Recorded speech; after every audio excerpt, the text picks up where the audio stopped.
No one who saw that news today, who has any knowledge of the Angels and Rendon, could have really been surprised. It's just one more unfortunate turn in what likely will be, I would imagine, the end of his Angels career. Inside Scoop with Ken Rosenthal, our FT Senior Insider, is at Reds camp today. We're excited about that because FT is actually going to be at the Reds opening day regular season matchup. We'll get to that another time. Yes, I didn't really announce it until just now. But Ken, great to see you. And I'm excited about this team. The projections don't love them, which is confusing. What are your thoughts now being at camp and seeing how different the roster looks? The number one difference is the manager, Terry Francona. And he obviously has won in his past. We all know that. He is gifted at getting the most out of players, connecting with players. And yes, they have added some interesting pieces. Brady Singer and Gavin Lux and Jose Trevino, right down the line. They've done some things more around the edges, I would say, than dramatic big moves. But will it be competitive in the NL Central? I expect that they will be, unless the Cubs get Bregman, then it becomes maybe a different equation. But the bottom line is, can the Reds compete for a wild card spot? If their pitching stays healthy and if their offense is what they all thought it could have been last year, yeah, they should be able to compete for a wild card spot. And I do believe that Francona will be a difference maker. How many wins that translates into, I don't know. But yes, he's here for a reason. Ken, I got two things. First of all, Pacoda says they're only winning like 73 games. So we had the Pacoda guy on recently. He said they're only winning 73 games. So I don't know what your well, everybody's an expert. Everybody knows exactly how the season's going to play out, AJ. Exactly. You know who we would love to find out about this team from? Tito. So when you see Tito, can you just ask him why in the heck he won't text me back? He's all happy, joy. When I see him on the golf course, and he's like, "Oh, come on, whenever." And then now crickets, Ken. So can you just ask him why he won't call me back? AJ, Please? That's not my top priority today. I'm sorry. Okay. Oh, Put it you like got third denied. on your list. Can we get a third on your list, please, when you see him? Maybe fourth or fifth. I don't know. Okay, that's fair. At least I'm on the list, Ken. At least I'm on the list. You're on the list. Hey, Ken, I want to switch gears for a moment because the news that our fans are obviously typing up a storm about is Anthony Rendon and hip surgery. I mean, it's not technically a really relevant name in our sport for the last several years, but the contract is relevant. So did you see it? And what is your reaction to this? I know we don't have a ton of details yet on when it happened. Of course I saw it, and I'm not surprised. And the Angels are not surprised. The Angels built their team not expecting Anthony Rendon to play a major role. He's been hurt for quite some time now. Of course, he signed that huge contract. 7 years, 245, I believe is what it was. It was the same as Strasburg's, if I'm not mistaken. Yep. And it just has never panned out for them. So they signed Yohan Moncada recently, and my expectation is that he's going to play third base. Their expectation was that he's going to play third base. And obviously, we can joke about Rendon and make fun of him and all of that. Nobody wants to see a player hurt. No one wants to see a player have repeated surgeries and ailments. He has been a guy that's been quite unlucky in this regard. And again, no one who saw that news today, who has any knowledge of the Angels and Rendon, could have really been surprised. It's just one more unfortunate turn in what likely will be, I would imagine, the end of his Angels career. He's not coming back from this, it doesn't sound like, this year anyway. Ron Burgundy would read whatever's on the prompt. In your article, you said, Blake Snell, Dodgers workhorse? Question mark. Can you delve into that a little bit more? Is that good for the Dodgers, bad for the Dodgers? Where is that coming from? Well, it's funny, Eric. I looked at the comments this morning, which is always a bad idea to do on any article. And a lot of people didn't seem to get the point of this. And it's not that the Dodgers need a workhorse. They've got this incredible depth. They've got all these pitchers. But Blake Snell, at this stage of his career, wants to be more of that guy. He wants to be a guy, and he communicated this to the Dodgers, who takes down innings. And he's also someone who wants the ball every fifth day. That, as far as the Dodgers are constructed, is kind of a rare thing because Ohtani, Yamamoto, Sasaki, they're accustomed to pitching once a week as they did in Japan, though Ohtani at times has pitched on 5 days rest here, which is really once a week too. And then you have guys like Dustin May, Ohtani, Gonsolin, they're coming off surgeries. Kershaw now, he's another one coming off surgery. So to have someone offer that stability, if Snell can do it, that's going to be a good thing. And if Snell can make 30 starts, he put it this way. If I make my starts and I have quality starts in the bulk of them, I'm going to get close to 200 innings, and I'm going to be that guy that I've kind of wanted to be. And he's looking forward to talking with Kershaw about it as well. So I know our definition of a workhorse now is not what it was, and I know what the perception of Blake Snell is around the game. This guy's not a workhorse. He's out of the game in the 5th inning, 6th inning. And of course, his most famous game, even more famous than his no-hitter, was the game 6 of the 2020 World Series when he was lifted, of course, in that game early, and you know what happened. So to me, this was quite an interesting topic, and I think that see Blake Snell or to hear him talk about this kind of thing was interesting as well, and to see what the Dodgers have in store for him will be fascinating as the season goes on, because as Dave Roberts said, it's going to take some rotation gymnastics to get everybody kind of on schedule. It's going to be difficult to maintain a schedule, but Snell is going to be a huge part of that if healthy. I've argued this ever since he left the Rays, that maybe because he gets better actually third time through the order than anybody else, let alone just himself, that maybe he's been primed to do this and has always wanted to do it.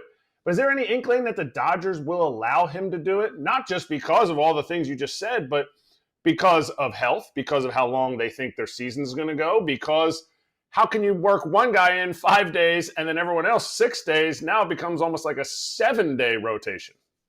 Right. That's the difficult part, Eric, in my mind. How do you make all of this work to satisfy all the different guys' needs? Now, in Snell's case, if you've got a stretch where you're playing 20 in a row, well, yeah, he can pitch every 5th day in that sequence. And I think maybe that's how this will work. Depending on off days, they will fit him in accordingly, fit all their pitchers in accordingly. And as for going deeper into games, yes, it's a question that all teams are going to raise third time through the order. The statistical evidence is pretty overwhelming against most pitchers with this particular thing, and Snell too. But he is someone who last season, in that good run he had once he got healthy, final 13 starts of the season, he went 7 4 times, and he went into the 7th another time, and that included the no-hitter against Cincinnati. So he didn't do that as much even in his Cy Young season the year before. He only went 7 3 times, I believe, in his dominant stretch there. So he is showing signs of becoming that guy. Will he be Bob Gibson in 1968? No. No pitcher today will be. But can he be someone who approaches 200, which he's never done in his career? His career high is 180 2/3. Yeah, I think he could be that guy. Ken, I'm going to do a bundle package here with many questions flowing through about the Padres and potential players that they could trade, along with the Orioles, which were one of the teams, obviously all 30 featured in that Athletic article about spring training storylines and if they have enough starting pitching. Of course, there's still people out there being like, why doesn't cease to the Orioles make sense? I'll top it off by saying that you wrote about the Orioles in your recent notes column in the Athletic. So I'll let you take it away.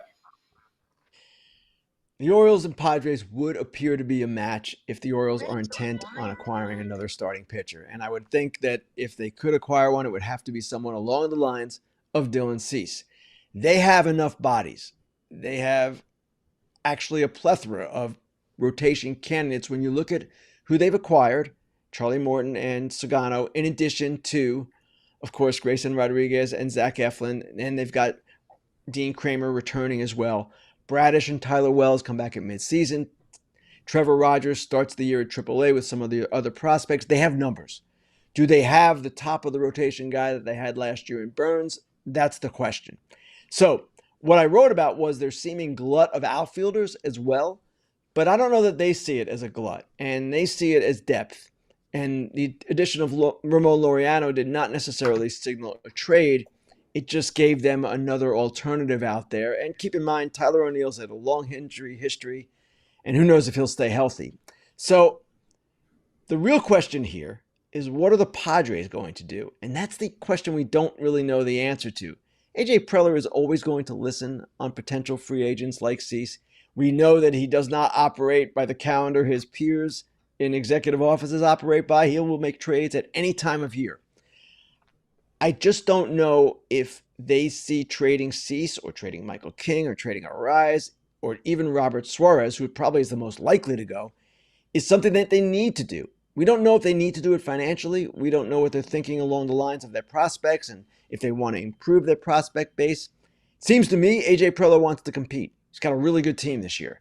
So if they trade Cease, it would have to be something along the lines, I would imagine, of the Juan Soto trade. Now, they're not going to get that much back, of course, but they would want a good amount back and some pieces that would help them in the major leagues this year. The Orioles have guys that they could trade. I'm just not sure I see this coming together.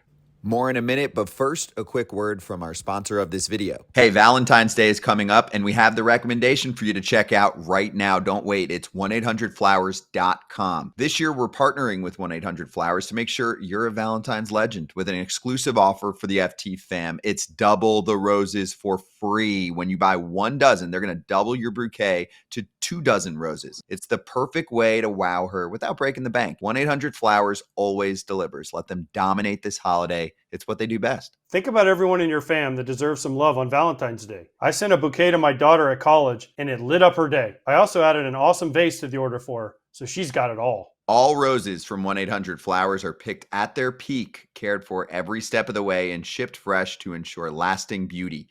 Don't wait. Think ahead this year. Make it easy and get that deal right now. When you order 1 dozen, they'll double the rose bouquet for free. That's the FT deals that we're always looking out for. Go to 1-800-Flowers.com/FT. That's 1-800-Flowers.com/FT.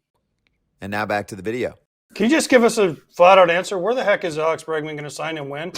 The options are dwindling. Teams are in camp. Maybe the Angels. They lost their third baseman again. Maybe he can sign with the Angels. I don't know. Where the heck is he going to sign? AJ, I wish I could give you an answer. I wish I had some knowledge of this situation that could reflect insight on where he's going to end up. It's not that his options are necessarily dwindling. He has options, I believe. The Red Sox, the Blue Jays, the Tigers, all the teams that have been in it from the beginning, the Cubs. The question is, to me, does he have, at this point, an offer he likes? The answer obviously is no, otherwise he would have signed. And are his best offers coming from places where he doesn't want to go? That could be the case here. That could be part of the problem. Chicago, Detroit, Boston all seem to me to be places that don't want to necessarily go 6 years. They want to do it shorter, and that kind of bridge contract that Scott Boras talks about. Now, maybe I'm wrong, and maybe someone will go 6, and maybe ultimately he goes back to Houston, which I don't really see, but they still are the one team we know has had a 6-year, $156 million offer out there. So I know I'm not telling you much here that you don't know out there, people who are listening, because they've been following this, but it's just very curious to me that this is lingering, and it just demonstrates to me that he doesn't have what he wants. That's an obvious statement, but if he had what he wanted, he'd be in camp or be getting ready to go to camp by now, and that's not happening. So the question is, does someone step up for 6 years? Does he relent and sign a lesser deal in terms of length?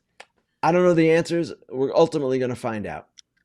Ken, there's not a book on this because we don't know every offer that's made and when, of course, in baseball. But do you agree with the fact that generally when we get to this time on the baseball calendar, you're not going to get serious increases on offers? I feel like that used to happen in more of the old school ownership front office days, but now they plug a number into a system and say, this is our stance. This is what we would pay.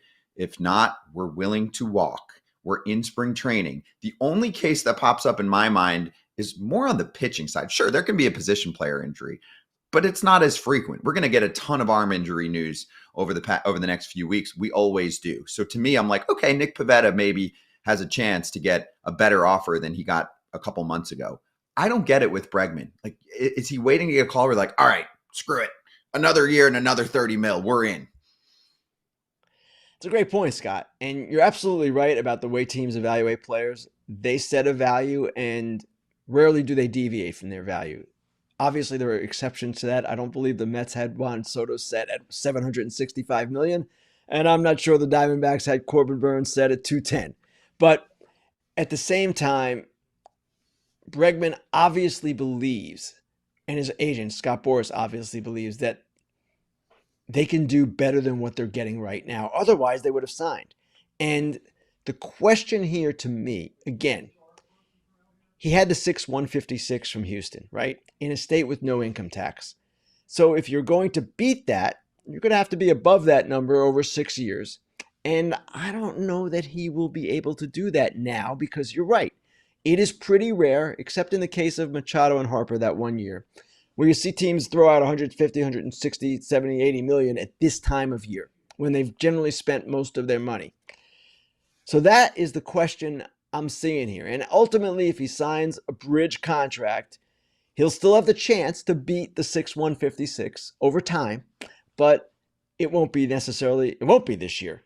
So I don't know, Scott. It's a very curious one to me. And maybe once he signs, it will all become clearer to us what was going on.